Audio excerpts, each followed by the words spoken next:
Bismillah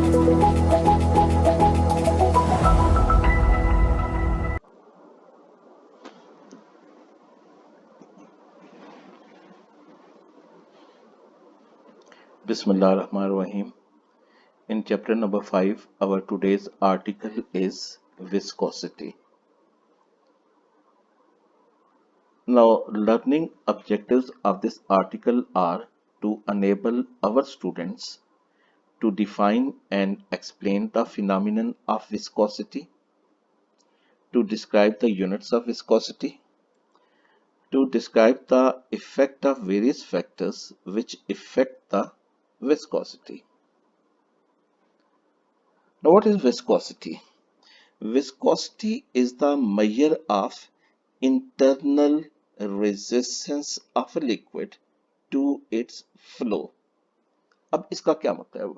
What is internal resistance and how this internal resistance causes the liquid to flow easily or less easily.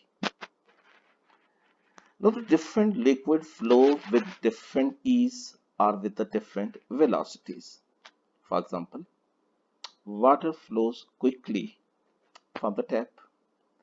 Olive oil can be less rapidly poured out from its bottle, whereas the flow of honey from its jar is rather slow. Now, what is the reason behind this fact? Now, in the liquids, the molecules are held closer to each other, which slip past each other when they flow. There occurs some friction between these molecules of the liquids. This friction depends upon the molecular structure. There is less friction between the small, smooth molecules with the regular structure. Such liquids flow rapidly and said to possess less viscosity. On the other hand, more friction is present between the large molecules with irregular structure. Such fluid flow slowly and said to have more viscosity. क्या मतलब इसका? कि liquids are composed of molecules. Liquids molecules से बने हुए हैं and these molecules are very closer to each other but less closer to than that of the solid. और इनके दरमियान फोर्स ऑफ अट्रैक्शन भी सॉलिड से वीकर होती हैं. सॉलिड में पार्टिकल एक दूसरे से मूव नहीं कर सकते. They are held in fix position.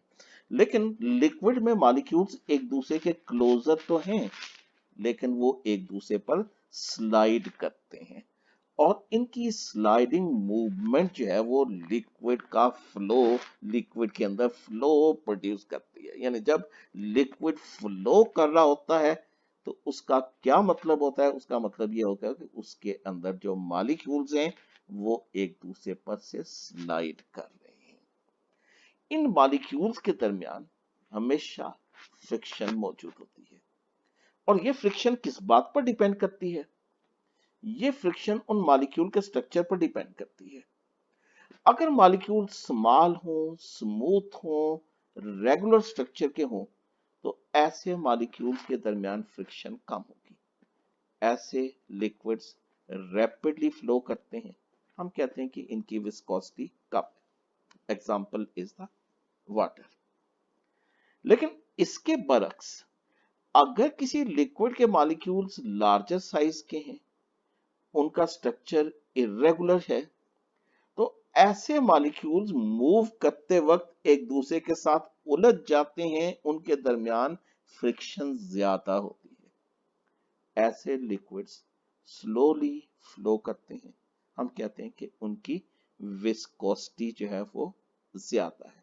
Example they are the cooking oils, glycerine, honey etcetera. तो किसी लिक्विड का फ्लो इस बात पर डिपेंड करता है कि उसके अंदर मॉलिक्यूल का स्ट्रक्चर कैसा है और वो मॉलिक्यूल एक दूसरे पर से इजीली स्लाइड कर रहे हैं या उसके मॉलिक्यूल जो हैं वो इरेगुलर शेप हैं और उनके जो वो मॉलिक्यूल्स एक दूसरे पर से इजीली स्लाइड नहीं कर रहे. तो विस्कोसिटी किस चीज को मेजर करती है? Viscosity measures how easily the molecules of liquids slide past each other. If the molecules of a liquid easily slip past each other, we say that this liquid possesses less viscosity. Whereas if the molecules of liquids do not slip past each other easily, we say that this liquid is more viscous, इसकी viscosity जो है वो ज्यादा है. So less friction between the molecules, less resistance to flow, or you can say such liquid will flow easily and will possess less viscosity. Example, water. On the other hand, if there is more friction between molecules, they will be more resistant to flow. That is, flow will not be easily. Such liquid possess high viscosity. Example is the honey. अब हम इसको एक और तरह से explain करते हैं. Suppose कीजिए कि एक लिक्विड एक ट्यूब के अंदर फ्लो कर रहा है. We say that it is composed of different concentric layers. Different concentric layers mean the layers having the concentric common center. ये पहला सर्कल जो है ये शो कर रहा है the layer of the liquid which is in contact with the wall of the tube. और ये सेंटर में ये circle, this is the layer of the liquid which is flowing in the center, concentric layers.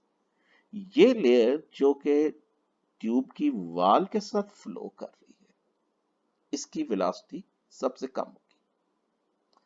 ये velocity toward centre increase करती है, यानी second layer उससे fast velocity से मूव करेगी, नेक्स्ट उससे ज्यादा, and the central layer will move with the highest velocity.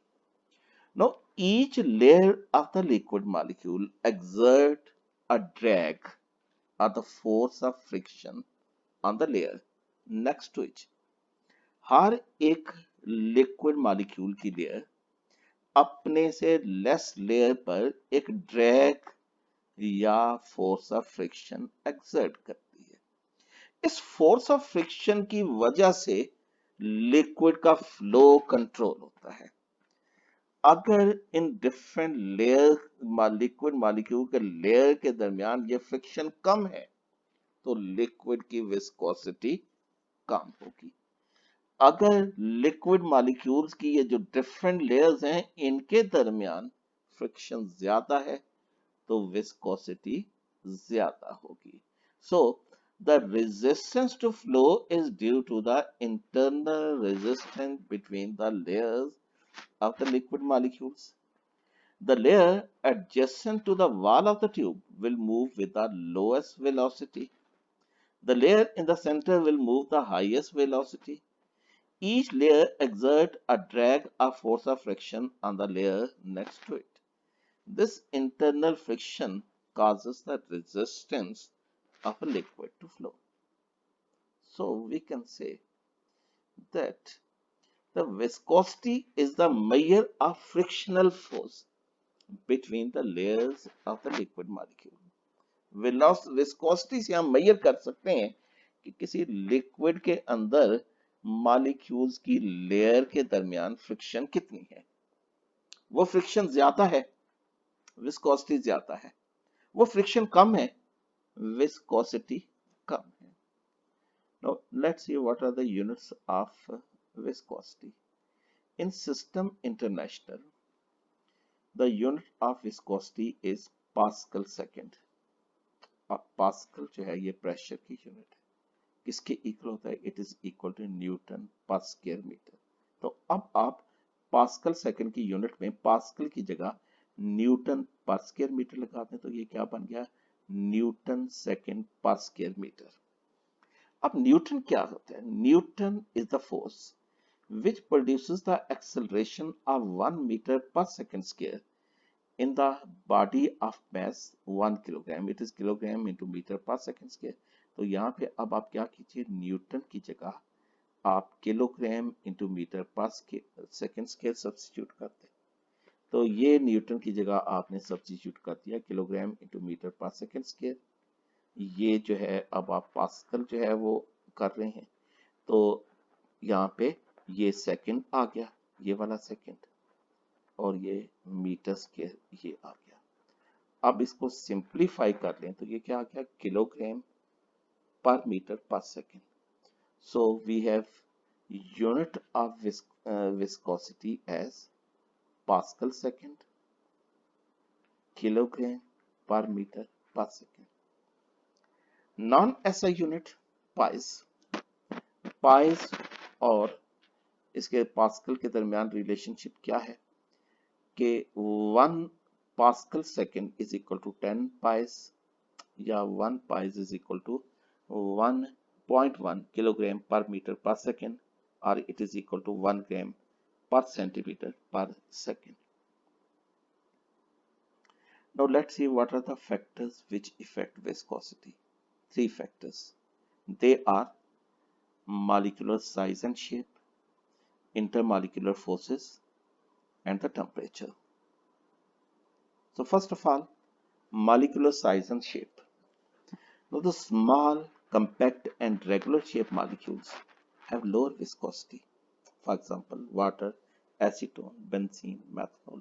कहने का मतलब है कि ऐसे लिक्विड्स जिनके अंदर मॉलिक्यूल स्मॉल साइज के हैं, कंपैक्ट हैं, रेगुलर हैं, उनकी विस्कोसिटी कम होती है, वो रैपिडली फ्लो करते हैं। वाटर, एसीटोन, बेंजीन, मेथनॉल इसकी फ्यू एग्जांपल हैं। Where as the large irregular shape molecules have the higher viscosities, example honey, glycerine. It is because they get tangled up with one another. This causes resistance to the flow of the molecules and then thus viscosity increases. ऐसे liquid जिसके molecules irregular shape के होते हैं, इनकी viscosity ज्यादा होती है। Honey, glycerine के एग्जाम्पल हैं। जब ये मूव करते हैं तो अपनी irregular शेप की वजह से एक दूसरे के साथ उलझ जाते हैं, जिसकी वजह से लिक्विड के फ्लो पर या लिक्विड के फ्लो के खिलाफ ज्यादा रेजिस्टेंस प्रोड्यूस होती है, विस्कोसिटी इंक्रीज कर जाती है। Second is the intermolecular forces. Stronger the intermolecular forces among the molecules, higher is the viscosity. मिसाल के तौर पे ऐसे लिक्विड जिनके मॉलिक्यूल के दरमियान स्ट्रॉन्ग हाइड्रोजन बॉन्डिंग है, वो ऐसे लिक्विड की निस्बत ज्यादा विस्कस होते हैं जिनमें हाइड्रोजन बॉन्डिंग नहीं होती है। एक एग्जांपल देख लीजिए, वाटर, मैथनॉल, दोनों के दरमियान हाइड्रोजन बॉन्डिंग है, but hydrogen bonding is more extensive and stronger between the molecules of water as compare to the methanol, जिसकी वजह से वाटर की विस्कोसिटी मैथनॉल की निस्बत ज्यादा होती है। Third factor is the temperature. Increase in temperature decreases the viscosity. क्या रीजन है? Reason is that increase in temperature decreases intermolecular forces. Thus, liquid molecule begin to move faster. मिसाल के तौर पे हनी या कोई सिरप वगैरह है, अगर इसको फ्रिज में रखें तो इसकी viscosity, thickness, resistant to flow बढ़ जाती है। फ्रिज में रखें तो अब जो हनी को जो है वो पोर आउट करना भी बहुत मुश्किल होता है। लेकिन अब हनी की उसी के जार को अगर आप माइक्रोवेव ओवन में थोड़ी देर रख लें तो अब हम देखेंगे कि हनी जो है वो अब हीट अप होके वो इजीली फ्लो करना शुरू कर देता है, उसकी विस्कोसिटी कम हो जाती है। Reason, increase in temperature decreases the strength of intermolecular forces. This graph shows that viscosity and temperature, they are inversely proportional to each other. At low temperature, liquids are more viscous, and at high temperature, liquids are less viscous. So, student, these were our today's articles and the सब articles. हमने क्या study किया है? हमने viscosity study की है। हमने देखा है कि लिक्विड्स जो हैं वो बाज लिक्विड इजीली फ्लो क्यों करते हैं और बाज इजीली फ्लो क्यों नहीं करते। फिर हमने देखा कि विस्कोसिटी के डिफरेंट यूनिट्स क्या हैं। फिर हमने ये देखा कि विस्कोसिटी को जो है वो इंटरमॉलिक्यूलर फोर्सेस जो है वो कैसे इफेक्ट करती हैं, size and shape of molecules effect कैसे करती है, और टेम्परेचर का इफेक्ट विस्कोसिटी पर क्या होता है। Thank you very much my dear students.